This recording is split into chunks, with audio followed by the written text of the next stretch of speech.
Hai, Assalamualaikum semua. Okey, sekarang ni zaman kena duduk di rumah kerana wabak virus corona ya.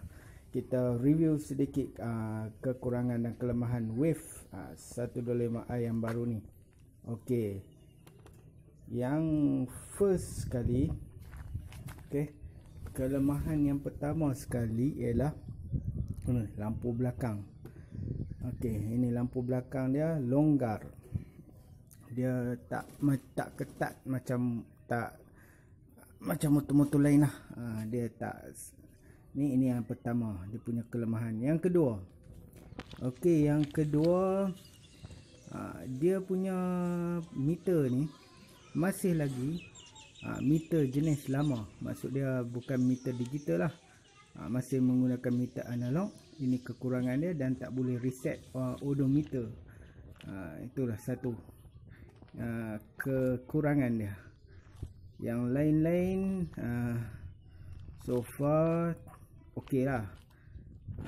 Tak ada masalah. Kekurangan dia pun tak banyak lah. Dia punya kekurangan dia dari segi suspension pun bagi saya okey. Yang ketiga bagi saya ni, yang ketiga ya, seat dia walaupun lebar, seat dia keras. Dia tak macam Honda PCX yang versi 1, 2 ni, yang mana PCX walaupun lebar tapi lembut. Dan dia punya footrest belakang dia pun kecil. Tak tahulah kalau ada yang lebih kreatif tukar yang besar sikit kan, tapi tu bukan masalah ketara lah. Kita solo ride tak ada masalah. Jadi inilah. Dan berapa dah? 4. Tadi 3 kan, 4. Yang keempat, dia punya kunci pun masih lagi pakai jenis lama juga, bukan keyless. Itu pun tak ada apa masalah. Yang boleh lah. Yang best sekali kan, mari kita tengok.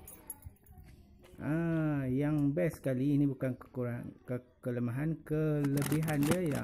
Tengok, dia punya luggage box boleh masukkan beras 10 kilo ke dalam luggage box.